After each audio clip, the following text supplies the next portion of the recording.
నమస్తే. ప్రాయోజిత కార్యక్రమం రుద్రాక్షకు స్వాగతం. రుద్రాక్షలు పవిత్రమైనవి, శక్తివంతమైనవి, మహిమాన్వితమైనవి. అలాంటి రుద్రాక్షలు ధరించడం వల్ల అనుకున్న పనులు నెరవేరుతాయా? ఎలాంటి కష్టనష్టాలు రావా?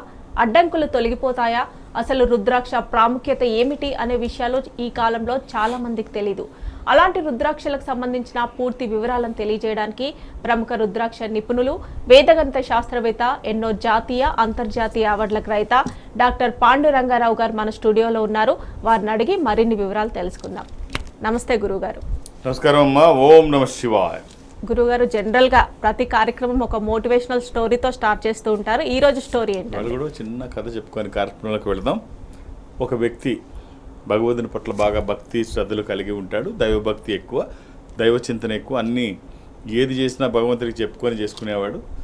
సరే, ఇలా కొంతకాలం గడుస్తుండగా అనుకుంటాడు, నాకే ఇన్ని కష్టాలు ఎందుకు, నిరంతరం దైవ చింతనలో ఉంటాను, దేవుడి పట్ల భక్తి కలిగి ఉంటాను, సమాజం పట్ల ఒక అవగాహన కలిగి ఉంటాను, చెడు పనులు ఏమి చేయను, అయినా కూడా నాకే ఎందుకు ఇన్ని కష్టాలు అని చెప్పి భగవంతుని ఒకరోజు అడుగుతాడు.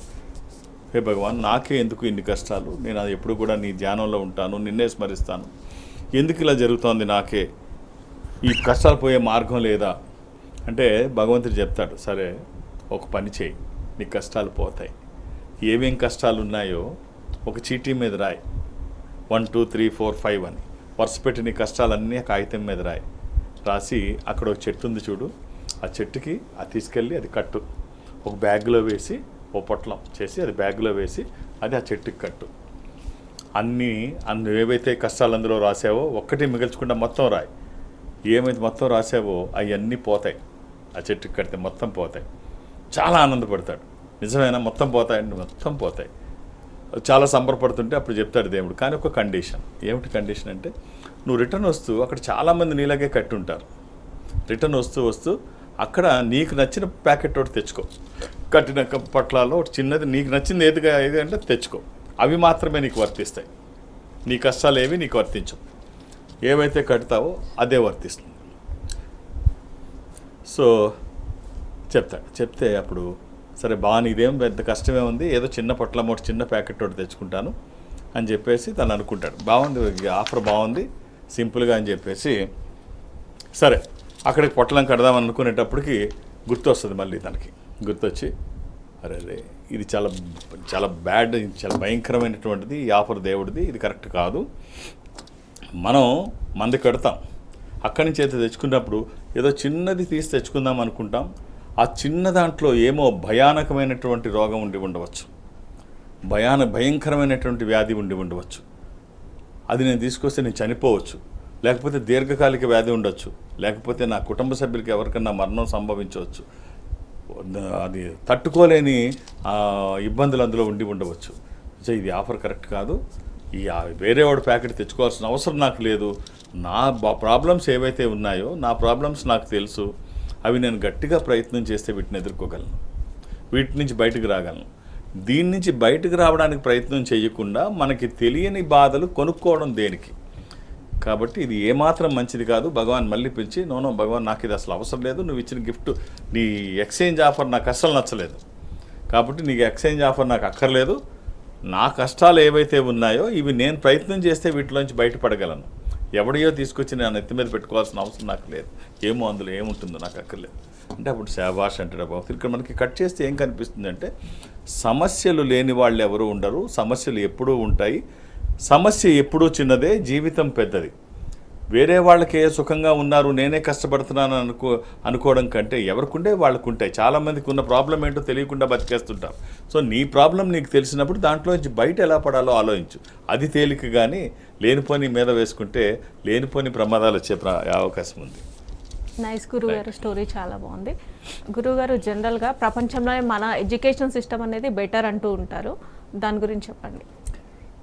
ఎడ్యుకేషన్ సిస్టమ్ దగ్గరికి వచ్చేటి ఇండియన్ ఎడ్యుకేషన్ సిస్టమ్ ఎప్పుడూ మంచిదే. ఎందుకంటే ప్రపంచంలో ఎక్కడా లేని విధంగా భారతదేశంలో ఎడ్యుకేషన్ సిస్టమ్. అందుకనే ప్రపంచ మేధావులు అందరూ భారతదేశం నుంచే వచ్చారు అని చెప్పి అనుకుంటారు. ఇప్పుడు ప్రపంచవ్యాప్తంగా 39 కంపెనీల సీఈఓలు ఎవరైతే ఉన్నారో భారతీయులే. సుందర పిచ్చే కావచ్చు, సత్యనాథన్లు కావచ్చు, వీళ్ళందరూ వీళ్ళందరూ భారతీయులే. భారతదేశం వీళ్ళందరూ వీధి బడిలో చదువుకున్న వాళ్ళే, డాక్టర్ ఏపీజే అబ్దుల్ కలాంతో సహా. ఇక్కడ చిన్న బడుల్లో, వీధి బడుల్లో చదువుకున్న, ఇప్పుడు కార్పొరేట్ గురించి నేను మాట్లాడను, చిన్న చిన్న బడుల్లో చదువుకున్న వాళ్ళు కూడా ప్రపంచ మేధావులుగా ఎదిగారు. అంతవరకు ఎందుకు, కేవలం ఈ ఎడ్యుకేషన్ సిస్టంలో 9వ తరగతి వరకు మాత్రమే చదువుకున్న ధీరూభాయ్ అంబానీ 4.5 లక్షల కోట్ల వ్యాపారాన్ని స్థాపించాడు, జస్ట్ 9th క్లాస్. అలాగే బిర్లా, ఘన్శ్యామ్ దాస్ బిర్లా కేవలం 4th క్లాస్ మాత్రమే, 4వ తరగతి మాత్రమే చదువుకొని ఒక చిన్న లోటా చేత్తో పట్టుకొని బంగాల్ వెళ్ళిపోయి లక్షల కోట్ల రూపాయలు సంపాదించి బిర్లా సామ్రాజ్యాన్ని స్థాపించాడు. సో మన ఇంత గొప్ప విద్యా సంస్థకి తోడు కొంచెంగా టెక్నికల్ నాలెడ్జ్, అంటే వ్యాపారపరంగా లేకపోతే బతకడానికి సరిపడే జపాన్లో ఉంది. వాళ్ళు జపాన్లో పిల్లలు భవిష్యత్తులో బయటకు వస్తే, స్కూల్ నుంచి బయటకు వస్తే ఏమేం చేయాలి, వాళ్ళకి ఈ రిటర్న్ టెస్ట్లో ఏమి ఉండవు, అంత చక్కగా ప్రాక్టికల్స్ ఉంటాయి వాళ్ళకి జపాన్లో. మనం కూడా దాన్ని కొంత అడాప్ట్ చేసుకున్నట్టయితే, ఈ సిస్టమ్కి అది అడాప్ట్ అయితే భారతదేశంలో అన్ని రకాల వాళ్ళు అభివృద్ధి చెందుతారు. సో మన సిస్టమ్ని మించిన సిస్టమ్ లేదు, కానీ కొంచెం అడాప్ట్ చేసుకుంటే ఇంకా బాగుంటుంది. గురుగారు కాలర్ ఉన్నారు, కాల్ తీసుకుందాం. నాగేశ్వరరావు గారు నందిగామ నుంచి కాల్ చేశారు. నమస్తే అండి, గురుగారు ఉన్నారు, మాట్లాడండి. నాగేశ్వరరావు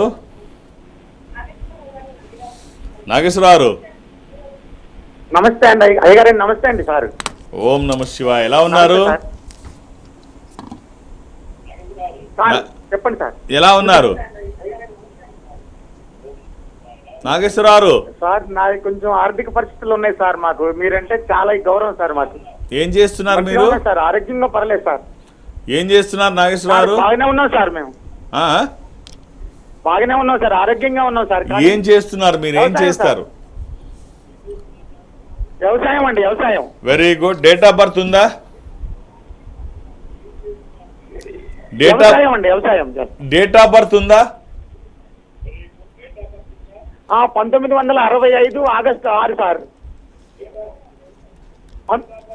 ఉంది సార్. 1965 ఉదయం 7 గంటలన్నర సార్. శుక్రవారం నాడు ఉదయం పుట్టినట్టు తెలుసా మీరు? ఆగస్టు 6. శుక్రవారం ఉదయం పుట్టినట్టు తెలుసా మీకు? ఇది నవమి, శుక్లపక్షము, శుద్ధ నవమి. తెలిసింది సార్. కన్యా రాశి. రైట్. ఒక చిన్న కాంబినేషన్ చెప్తాను నాగేశ్వరరావు, అవకాశం ఉంటే ధరించండి. ఒక 7 ముఖాలు, 10 ముఖాలు ఏకముఖి. 7 ముఖాలు లక్ష్మీ స్వరూపము, శని దోషములకి కూడా మంచిది. దశముఖి ఇది విష్ణు స్వరూపము, మానసిక ఒత్తిళ్లు తగ్గడానికి, వాస్తు దోషములు పోవడానికి, భూ సంబంధిత విషయాల్లో మెరుగైన ఫలితాలు రావడానికి. ఈ 3 కలిపి కుదిరితే 3 కలిపి వేయండి, లేకపోతే 3 ఏదైనా ఒకటి వేయండి. వేసిన రోజు నుంచి ఖచ్చితమైన ఫలితాలు చూస్తారు. 3 కుదిరితే వేయండి, లేకపోతే ఏదన్నా ఒకటి. మనం చేస్తున్న పనికి దైవికమైన సహకారం తోడైతే, ఒక స్పిరిచువల్ సపోర్ట్ యాడ్ అయితే వచ్చే ఫలితం ఒక అద్భుతం. ఎలాంటి నియమాలు లేవు. All the best. రైట్ అండి. గురుగారు మరో కాలర్ ఉన్నారు, శ్రీదేవి గారు నంద్యాల నుంచి కాల్ చేశారు. నమస్తే అండి, గురుగారు ఉన్నారు, మాట్లాడండి. హలో. హలో అమ్మా, ఓం నమ శివ. ఎలా ఉన్నారు? ఓం నమ శివ స్వామి. బాగున్నాను స్వామి. ఏమిటమ్మా? మా ఆయన గురించి తెలుసుకోవాలనుకుంటున్నాను స్వామి. డేట్ ఆఫ్ బర్త్ అమ్మా? 22/2/1982. 22/2/1982 స్వామి. 82. స్వామి. సోమవారం పుట్టినట్టు ఆయన తెలుసు కదమ్మా? సోమవారం. అవును స్వామి. సోమవారం, శుక్రవారం కాదు. సోమవారం స్వామి. సోమవారం. ఏం చేస్తారమ్మా ఆయన? ఆయన ద్వాదశి కృష్ణపక్షము, బహుళ ద్వాదశి, మకర రాశి. ఏం చేస్తారమ్మా? పొలిటికల్ లీడర్ స్వామి. కాంట్రాక్ట్ పని చేసేవాళ్ళు. పని చేస్తూ అది బిల్లులు కాక కొద్దిగా ఇబ్బంది పడి మానసికంగా వేదన గురైనది స్వామి. ఇప్పుడు ఆయన మెంటల్, అంటే ఆయన మైండ్ అంతా ఏదో అప్సెట్ అయిపోయి మంచి మామూలుగానే ఉంటారు, మధ్యాహ్నం అట్లా చేసిన కొద్దిగా ఇబ్బంది పడుతున్నారు స్వామి. ఒకవేళ మానసికంగా ఇబ్బంది పడుతున్నారు అని మీరు నోటీస్ చేసే అంత స్పష్టంగా మానసికంగా ఆయన ఇబ్బంది పడుతున్నారు అంటే మీకు దగ్గరలో ఉన్న ఒక క్లినికల్ సైకాలజిస్ట్ ఆర్ సైకియాట్రిస్ట్కి ఎవరికన్నా ఒక సలహా తీసుకోవడం తప్పులేదు. వాళ్ళ సలహా మేరకు కొన్ని రోజుల్లో నార్మల్ అవుతారు, అన్నీ మళ్ళీ మామూలుగా ఉంటాయి. ఆయనకి ఆరోగ్యం కోసం, ఆర్థిక ప్రయోజనాల కోసం ఓ మంచి కాంబినేషన్ ఆయన జాతకానికి సరిపడేది చెబుతాను. అవకాశం ఉంటే అవి ధరింపజేసే ప్రయత్నం చేయండి. ఇది వచ్చిన తర్వాత ఖచ్చితమైన ఫలితం చూస్తారు. రుద్రాక్ష అంత శక్తివంతమైంది. వారికి వేయాల్సిన రుద్రాక్షలు 9 ముఖాలు, 11 ముఖాలు, 7, 8, 1 ఇవి 5 రుద్రాక్షలు. 9 ముఖాలు నవముఖి, ఇది అమ్మవారి స్వరూపం, విజయాలు చేకూర్చి దోషాలు నివారించేది. 11 ముఖాలు ఏకాదశముఖి, ఏకాదశ రుద్రస్వరూపము, అది హనుమాన్ స్వరూపము కూడా. ఆధ్యాత్మికంగా మంచిది, ఆరోగ్యపరంగా మంచిది, భయాందోళనకు అవకాశం లేనటువంటిది. 7 ముఖాల లక్ష్మీ స్వరూపము, శని దోషములకి మంచిది. దశముఖి విష్ణు స్వరూపము, మానసిక ఒత్తిళ్లు తగ్గడానికి. ఏకముఖి రుద్రస్వరూపము, అపమృత్యు బాధలు లేకుండా. ఈ 5 కలిపి కానీ వీటిలో ఏమైనా 3 కానీ లేకపోతే 1 కానీ, అంటే రుద్రాక్షలు బేస సంఖ్యలో వేస్తాం. అనగా 1 రుద్రాక్ష 3, 5, 27, 54, 108 అలా ఉంటాయి. అందులో భాగంగా వారి జాతకానికి అవసరమైన 5 నేను తెలియజేశాను. ఇది అవసరం. అవకాశం మీరు చూసుకోండి. 5 వేస్తారా, 3 వేస్తారా, వెండి బంగారమా, పట్టుదారమా, అది మీ ఇష్టం.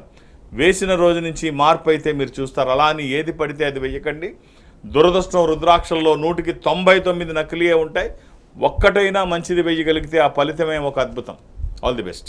ఆహార నియమాలు ఏమీ లేవు. రైట్ అండి. గురువుగారు కుర్మారావు గారు వైజాగ్ నుంచి కాల్ చేశారు. నమస్తే అండి, గురువు గారు ఉన్నారు, మాట్లాడండి. నమస్తే అండి గురుగారు. ఓం నమ శివాయ. కుర్మారావు. ఓం నమ శివాయ అండి. ఎలా ఉన్నారు? బాగానే ఉన్నాం గురుగారు. చెప్పండి. చిన్న సమస్య అండి, మా అబ్బాయికి మ్యాచెస్ చూస్తున్నాం, సెటిల్ అవడం లేదు. ఒక్కసారి డేట్ ఆఫ్ బర్త్ ఇవ్వండి. డేట్ ఆఫ్ బర్త్ 21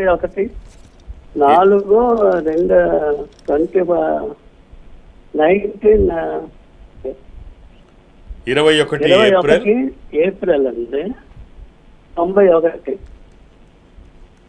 కొంచెం ఆలస్యమైంది. అబ్బాయి పుట్టింది ఆదివారం, తెలుసా అండి?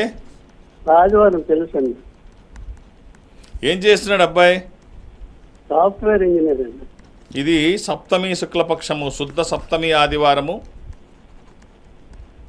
ఇది వృషభ రాశి. Date of birth. ఈ అబ్బాయికి తర్వాత చూడండి, లైఫ్ అంటే నథింగ్ బట్ కాంప్రమైజ్. ఎక్కడో దగ్గర కాంప్రమైజ్ అవ్వకపోతే ఇంకా మంచి సంబంధం వస్తుందేమో, ఇంకా అందమైన అమ్మాయి వస్తుందేమో, ఇంకా పెద్ద ఫ్యామిలీ నుంచి వస్తారేమో, ఇంకా ఎక్కువ కట్నం తెస్తుందేమో, ఇలాగ. లేకపోతే జాతకాలు మ్యాచ్ అవ్వలేదేమో, సరిగ్గా జాతకాలు కలవదేమో, ఇలా రకరకాల కారణాలతో ఆలస్యం చేసుకుంటే తర్వాత అయ్యయ్యో మిస్ అయ్యాం, పలానా సంబంధం చేసుకుంటే బాగున్ను, పలానా సంబంధం చేసుకుంటే బాగున్ను అనే పరిస్థితికి వస్తుంది. ఇంకొక 2-3 సంవత్సరాలు ఇలాగే గడిస్తే ఎవరో ఒక అమ్మాయి వస్తే బాగున్ను అనే పరిస్థితికి వెళ్తాం.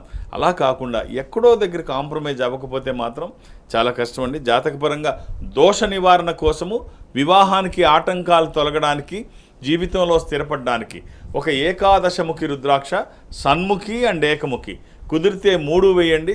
ఇది జీవితంలో స్థిరపడడానికి, దోషాలు నివారించడానికి ఓ మంచి రుద్రాక్ష, ఒక కాంబినేషను. ఈ 3 కుదరకపోతే 1 వేయండి. All the best. ఖచ్చితమైన ఫలితం అయితే చూస్తారు. మీ ప్రయత్నం మీరు చేయండి. ఈశ్వరానుగ్రహం, మీ ప్రయత్నం చాలా బాగుంటుంది. All the best. గురుగారు, జ్యువెలరీ షాప్స్ చాలా ఉన్నాయి. So Rudra gems and diamonds ఎందుకు ప్రిఫర్ చేయాలి? ఈ సంస్థకి అనుబంధ సంస్థ రుద్ర జెమ్స్ అండ్ డైమండ్స్ అని ఇప్పుడు రోడ్ నెంబర్ 36 హైదరాబాద్లో ప్రారంభించడం జరిగింది. ఈ సంస్థ 33 సంవత్సరాల నుంచి ఉంటూ ఒక అవగాహన రుద్రాక్షలు. ఇప్పుడు నేను కూడా అదే మాట్లాడుతున్నాను. అవగాహన ఎలాగ, దీంట్లో నకిలీల శాతం ఎక్కువ ఉంటాయి. నమ్మకం ఎక్కడుంటే మోసం అక్కడ ఉంటుంది. ఆధ్యాత్మికత అంటే నమ్మకానికి సంబంధించింది. నమ్మకం ఉన్న చోట ఖచ్చితంగా మోసం ఉంటుంది. నేను ఈ రుద్రాక్షల్లోనే అనుకునేవాడిని, ఈ జమ్స్లో అంటే నవరత్నాల్లో అంతకంటే ఎక్కువ మోసాలు. అసలు మనం నోటితో చెప్పలేనన్ని మోసాలు ఉంటాయి ఇందులో. ఇక ఈ డైమండ్ జ్యువెలరీ, ఇక అది కూడా అంతే. అది కూడా అలా ఇప్పుడు మనం చూస్తుంటాం. ఒక పెద్ద ఈ జ్యువెలరీ షాపులు ఒక కోట్లాది రూపాయలు పబ్లిసిటీ చేస్తుంటాయి. ఓ 3 నెలలు 4 నెలలు వచ్చేటప్పటికి ఇంకో బ్రాంచ్ ఓపెన్ చేస్తారు. ఇవన్నీ ఎక్కడి నుంచి వస్తున్నాయి? మనం ఇచ్చినవే. సో అందుకనే ఇంత నిజంగా ఇంత ధనం ఇంత ఖరీదు ఉంటుందా డైమండ్స్ అంటే రుద్ర జెమ్స్ అండ్ డైమండ్స్లో వాళ్ళు అక్కడికి వెళితే మీరు చూసుకోవచ్చు. రేపు 9వ తారీఖు నుంచి హంగామా అని ఒక ఎగ్జిబిషన్, అందులోనే మహా హంగామా డైమండ్ జ్యువెలరీ ఎగ్జిబిషన్. అక్కడికి వస్తే బయట షాపుల్లో ఎలా ఉంటుంది డైమండ్, ఇక్కడ ఎలా ఉంటుంది రియల్ డైమండ్, నిజమైన డైమండ్ ఎలా ఉంటుంది, దాని ప్రైస్ ఎలా ఉంటుంది, అన్ని వివిఎస్ క్లారిటీతో, ఈఎఫ్ కలర్తో, ఐజీఐ సర్టిఫికేట్తో ఎవ్వడూ ఇవ్వని ధరకి రుద్ర జెమ్స్ అండ్ డైమండ్స్ వాళ్ళు ఎందుకు ఇస్తారంటే ఇది ఒక స్పిరిచువల్ ఆర్గనైజేషన్. 2 3 లాభాలు అవసరం లేదు కాబట్టి అది మీరు వెళ్తే తెలుస్తుంది. అలాగే రింగ్స్, చాలామంది దగ్గర ఉన్న ఈ నవరత్నాలతో పొదిగిన రింగ్స్ అన్నీ ఎంతవరకు మోసమో మీరే ఒక్కసారి మీ రింగ్ని పరిశీలించుకుంటే మీ చేతికున్న రింగ్ని 3 ప్రశ్నలు వేసుకోండి. ఒకటి, నేను పెట్టుకున్న రింగు ఏదైతే నేను పెట్టుకున్నానో నాకు సరిపడేదే వాళ్ళు అడ్వైస్ చేశారా, అంటే సిద్ధాంతులు కానీ ఆ షాప్ వాళ్ళు కానీ నాకు సరిపడేదే నాకు అడ్వైస్ చేశారా, లేకపోతే వాళ్ళకి లాభం వచ్చేది నాకు అడ్వైస్ చేశారా. 2, ఒకవేళ నాకు సరిపడేదే నాకు అడ్వైస్ చేసి ఉంటే ఇది అసలైన రత్నమేనా, ఒకవేళ ఇది అసలైన రత్నమే అయితే దానికి సంబంధించిన ప్రైసే తీసుకున్నారా, 4 రెట్లు 10 రెట్లు 20 రెట్లు ఎక్కువ తీసుకున్నారా, సర్టిఫికెట్ ఇస్తే వాళ్ళు తయారు చేసిన సర్టిఫికెట్ ఇస్తున్నారా, ఇంటర్నేషనల్ స్టాండర్డ్స్తో కూడుకున్న సర్టిఫికెట్ ఇస్తున్నారా, ఇవి చాలా ముఖ్యం. లేకపోతే దారుణంగా మోసపోతాం. ఇవేవి అవకాశం లేకుండా సర్టిఫికేషన్తో, పక్కా అడ్వైస్తో, అక్కడ అందరూ ఎక్స్పర్ట్ ఉండి మీరు ఏ రింగ్ పెట్టుకోవాలి, దాంట్లో బయటికి ఇక్కడికి కంపేర్ చేస్తే అసలు రేట్ సంబంధమే ఉండదు, మోసపోవడానికి ఛాన్స్ ఉండదు. భారతదేశంలో మీరు ఎక్కడున్నా, ఈ సంస్థ ఎక్కడుంటే అక్కడికి వెళ్ళి మీ రింగ్ సైజ్ ఇస్తే 48 గంటల్లో మీకు కావాల్సిన మోడల్ మీ దగ్గర ఉంటుంది. అది బంగారం కావచ్చు, పంచలోహాలు కావచ్చు. పంచలోహాల రింగ్ అయితే అది రింగు అంటే రాయి కాకుండా రింగు వరకు తయారు చేయడానికి 2800 తయారవుతుంది.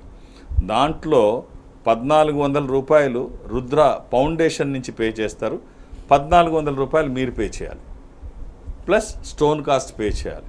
పంచలోహాల్లో చూడ్డానికి బంగారం లాగే మెరుస్తూ వస్తుంది. సో అంత తక్కువలో ఎక్కడే. ఆ తర్వాత స్టోన్ ఎంత అయితే, ఎన్ని క్యారెట్లు మీరు అవసరం అయితే అది కూడా మార్కెట్ ప్రైస్ కంటే చాలా తక్కువ ఉంటుంది. జెన్యూన్ ఒరిజినల్ వస్తుంది విత్ సర్టిఫికేషన్. సో వాళ్ళకి ఫోన్ చేస్తే రుద్ర జెమ్స్ అండ్ డైమండ్స్కి, లేకపోతే ఈ సంస్థలో మీరు ఎక్కడికి ఫోన్ చేసినా వాళ్ళు మీకు కంప్లీట్ ఇన్ఫర్మేషన్ ఇస్తారు. సో అది అందుకు వెళ్ళాలి. ఇప్పుడు ఎందుకు వెళ్ళాలంటే డైమండ్లో కూడా ఒక ముక్కు పుడక 2500 రూపాయలకి డైమండ్లో రుద్ర జెమ్స్ అండ్ డైమండ్స్లో దొరుకుద్ది. మామూలు జ్యువెలరీ షాపుల్లో గోల్డ్లోనే 2500కి రాదు. విత్ ఐజీఐ సర్టిఫికెట్తో, అంటే ఒక ముక్కు పుడక దగ్గర నుంచి ఈ వెడ్డింగ్ జ్యువెలరీ వరకు, పెళ్ళికి సంబంధించిన నగల వరకు అదే ప్రైస్లో ఉంటాయి. అందుకు వెళ్ళాలి. ఈ మోసం అక్కడ ఉండదు. అన్నీ ప్రతి హారంలో ఆ డైమండ్స్ అన్నీ ఒకేలా ఉంటాయి, మధ్యలో మిక్సింగ్ ఉండవు, ప్రతిదానికి సర్టిఫికేషన్ ఉంటుంది. అందుకు వెళ్ళాలి. అది రేపు 9వ తారీఖు నుంచి ఈ పెళ్ళిళ్ళు కూడా వస్తున్నాయి కదా, అందరూ అక్కడికి వెళితే మోసపోకుండా ఉంటుంది. ఖచ్చితంగా అనవసరమైన ప్రకటనలు ఉండవు, మీ డబ్బుకు మోసం జరగదు అక్కడ. అందుకనే రుద్ర జెమ్స్ అండ్ డైమండ్స్కి వెళితే బంగారపు ఆభరణాలు కానీ, డైమండ్ జ్యువెలరీ కానీ, ఈ 9 జెమ్స్ కానీ. గురుగారు కాలర్ ఉన్నారు, కాల్ తీసుకుందాం. దేవానంద్ గారు నిజామాబాద్ నుంచి కాల్ చేశారు.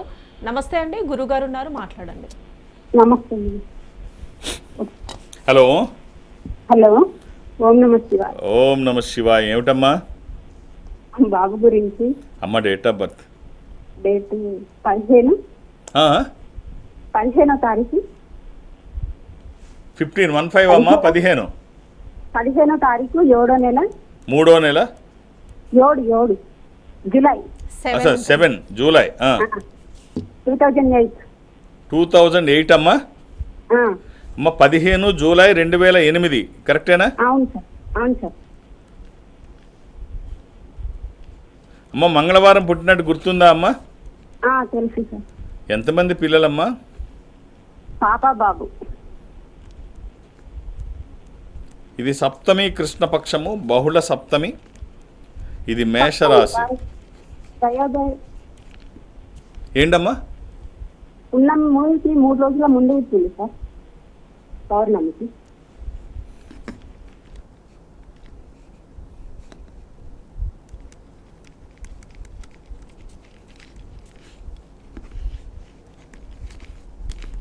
ఎస్ తిది త్రయోదశి అమ్మ, శుద్ధ త్రయోదశి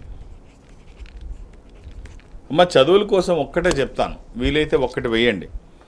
ద్వాదశముఖి రుద్రాక్ష, 12 ముఖములు కలిగిన ఈ రుద్రాక్ష ద్వాదశ ఆదిత్య స్వరూపము, అంటే సూర్యస్వరూపం. ఉన్నతమైన స్థితి కోసము, అనారోగ్య సమస్యలు లేకుండా బ్రైట్ ఫ్యూచర్ కోసము. అది కుదరకపోతే అష్టముఖి, ఇది గణపతి స్వరూపము. విఘ్నాలు లేకుండా ముందుకు వెళ్ళడానికి, నిర్విఘ్నంగా అన్ని పనులు చేసుకోవడానికి, కెరీర్ కోసము, ఎడ్యుకేషన్ కోసము. ఇది వాక్కుకి సంబంధించి, నాలెడ్జ్కి సంబంధించి. ఈ రెండిట్లో ఏది కుదిరితే అది వేయండి. ఒక మామూలు రుద్రాక్ష, అది వచ్చిన తర్వాత మీరు ఆశ్చర్యపడే ఫలితం చూస్తారంటే అతిశయోక్తి కాదు. మనం చేస్తున్న పనికి ఒక దైవికమైనటువంటి సహకారం తోడైతే వచ్చే ఫలితం ఒక అద్భుతం. మీ ఆశీర్వచనము, వాళ్ళ ప్రయత్నము, ఈశ్వరానుగ్రహము. నా వంతు బాధ్యతగా జాతకాన్ని వేదగణితంతో అధ్యయనం చేయడం వల్ల జాతకంలో దోషాలుంటే నివారించబడతాయి. ఈ రుద్రాక్ష స్వయం ఈశ్వర స్వరూపము. ఈశ్వరుడే రుద్రాక్ష రూపంలో గుండెల మీద నడయాడుతూ ఉంటే వ్యతిరేక శక్తులు దరిదాపులకి రావు, విజయాలు ఎప్పుడు పక్కనే ఉంటాయి. ఓకే, రైట్ అండి. గురుగారు మరో కాలర్ ఉన్నారు. మల్లేష్ గారు సంగారెడ్డి నుంచి కాల్ చేశారు. నమస్తే అండి, గురుగారు ఉన్నారు, మాట్లాడండి. హలో హలో, ఓం నమ శివాయ సార్. శివాయ నమః. చెప్పండి, ఎలా ఉన్నారు సార్? మా పరిస్థితి బాగాలేదు సార్, అంత జర ఇబ్బంది. ఏమైంది? ఏమైందంటే మా డాడీకి యాక్సిడెంట్ అయింది, అట్లనే మాకు జర అప్పుల పాలైనాము. నా జాతకం గిట్ట అనేది లేదు. నేను ఒక మన శ్రీశైలం నుంచి మాల తెప్పించుకున్నా. దానికి ఏ మాల వేస్తే బాగుంటుంది? మీరేం చేస్తున్నారు అసలు? మీ డాడీకి యాక్సిడెంట్ అయింది, మీరు అప్పుల బాధలో ఉన్నారు, మీరేం చేస్తున్నారు? నేను ఆటో నడిపించుకుంటా సార్. సొంత ఆటో అయినా? సొంత ఆటో సార్. ఎక్కడ నడుపుతున్నారు అది? సార్ మీరు ఎక్కడ డ్రైవ్ చేస్తున్నారు అది? నేను మన రుద్రార నుంచి పటంచూరు. రైట్, సొంత ఆటో కాబట్టి సమస్యలు ఉన్నాయి. సమస్యలు ఎప్పుడు, ఇందాక మనం అనుకున్నాం, సమస్య ఎప్పుడు చిన్నదే, జీవితం చాలా పెద్దది. ఆ సమస్య నుంచి బయటపడాలి అంటే మీకున్న అవకాశం ఏమిటంటే ఆర్థిక వనరులు పెంచుకోవాలి, అప్పులు తగ్గాలి. అంటే మీరు ఏం చేయాలంటే, ఇప్పుడు మీకున్న ఆటో, దీన్నే మీరు సింపుల్గా రోజు మీరు ఎన్ని గంటలు పని చేస్తారో దానికంటే ఒక గంట ఎక్కువ పని చేయడానికి ట్రై చేయండి. ఒక గంట ఎక్కువ పని చేయడానికి ట్రై చేయండి. ముందు ఆ లోన్స్లోంచి, ఆ డెబిట్స్, వాటిలోంచి బయటపడండి. ఏదో రకంగా వాటిని, లేకపోతే స్థిర చరాస్తుల్లో ఏమైనా ఉంటే అవి అమ్మేసైనా అప్పుల్లోంచి బయటపడండి. లేకపోతే మీ కష్టం వడ్డీ రూపంలో మూడో వ్యక్తికి ఇవ్వాల్సి వస్తుంది. అలా ఏ రకంగానూ మన కష్టం థర్డ్ పర్సన్కి వెళ్ళడానికి వీల్లేదు. మీ కష్టం మీకు, మీ కుటుంబ సభ్యులకి, మీ మీద ఆధారపడిన వాళ్ళకి, మీకు మాత్రమే చెందాలి. అంటే అవసరమైతే కొంచెం ఎక్కువ శ్రమించండి, ఒక ప్లాన్డ్గా వెళ్ళండి, అన్నీ బాగుంటాయి. ఆదాయ వనరులు పెంచుకోండి. మీరు వేసుకోవడానికి ఒక 7 ముఖాలు, 8 ముఖాలు, ఏకముఖి, ఈ 3 రుద్రాక్షలు మీకు ఉపయోగపడతాయి. 7 ముఖాలు లక్ష్మీ స్వరూపము, శని దోషములకి మంచిది. అష్టముఖి గణపతి స్వరూపము, విఘ్నాలు లేకుండా ముందుకు వెళ్ళడానికి. ఏకముఖి రుద్రస్వరూపము, అపమృత్యు బాధలు లేకుండా. ఈ 3 కలిపి చిన్న రుద్రాక్ష మాలలో కానీ, చైన్లో కానీ, తాడులో కానీ మీకు ఎలా వీలైతే అలా ధరించండి. ఆహార నియమాలు ఏమీ లేవు. ఇవి 3 కుదరకపోతే ఏదన్నా ఒక్కటి, ఇది వచ్చిన తర్వాత ఖచ్చితమైన ఫలితం చూస్తారు. ఇది వస్తే బాగుంటుందని ఎవరు సర్టిఫికెట్ అవసరం లేదు. All the best. ఆహార నియమాలు లేవు. రైట్. గురుగారు పర్యాటక వివరాలు చెప్పండి. మీరు ఎప్పుడు ఏ ప్లేసెస్లో అవైలబుల్గా ఉంటారు? నేను ఒక ఆధ్యాత్మిక సంస్థలో ఉంటున్నాను. ఈ సంస్థ ప్రపంచవ్యాప్తంగా ఉంటుంది. సో ఎక్కడికి వెళ్ళడానికి నాకు అవకాశం ఉండదు. ఎప్పుడైనా పక్క తెలుగు రాష్ట్రాల్లో ఒకటైనా ఆంధ్రప్రదేశ్, విజయవాడ అప్పుడప్పుడు వెళుతుంటాను. ఎప్పుడైనా వెళితే ఖచ్చితంగా తెలియజేస్తాను. శని ఆదివారాలతో కలిపి అన్ని రోజులు నేను హైదరాబాద్కే పరిమితం. నేను ఎవరికి అపాయింట్మెంట్స్ ఇవ్వను. నన్ను కలవడానికి అపాయింట్మెంట్స్ అవసరం లేదు. నేను ఎవరికి అపాయింట్మెంట్స్ ఇవ్వను. రికమెండేషను తీసుకోను. వాళ్ళు పంపించారు, వీళ్ళు నేను అసలు అలాంటి, నన్ను కలవడానికి ఇవేమీ అవసరం లేదు. నేనున్నప్పుడు వస్తే చూసేస్తాను, అంతే. అలాగే దూర ప్రాంతాల నుంచి కూడా ఇక్కడికి వస్తుంటారు, చాలా దూరం నుంచి. అవసరం లేదు. ఈ సంస్థ ప్రపంచవ్యాప్తంగా ఉంటుంది కదా. నేను సౌత్ ఇండియా అటెండ్ అవుతాను, అంటే దక్షిణ భారతదేశం నేను అటెండ్ అవుతాను. దక్షిణ భారతదేశంలో మీరు ఎక్కడ ఈ సంస్థకి దగ్గరగా ఉన్న, అంటే అది చెన్నై కావచ్చు, బెంగళూరు, విశాఖపట్నం, విజయవాడ, తిరుపతి, రాజమండ్రి, శ్రీశైలం, వేములవాడ, కాళహస్తి, ఇలా ఎక్కడైనా మీరు అక్కడికి వెళితే ఒక స్పెషల్ స్క్రీన్ ముందు మా వాళ్ళు మిమ్మల్ని అటు కూర్చోబెడతారు, ఇటు నేను అటు మీరు ఎదురు బదురుగా కూర్చొని మాట్లాడుకున్నట్టుంటుంది 1 to 1. ఆ రకంగా నాతో మాట్లాడిన డైరెక్ట్గా హైదరాబాద్ వచ్చి నన్ను కలిసిన ఒక్క డేట్ ఆఫ్ బర్త్ చూసే అవకాశం ఉంటుంది. 2-3 సాధ్యం కాదు. అర్థం చేసుకొని సహకరించండి. మిగిలిన వాళ్ళకి కూడా నేను నా సర్వీస్ అవసరం ఉంటుంది. రైట్ అండి.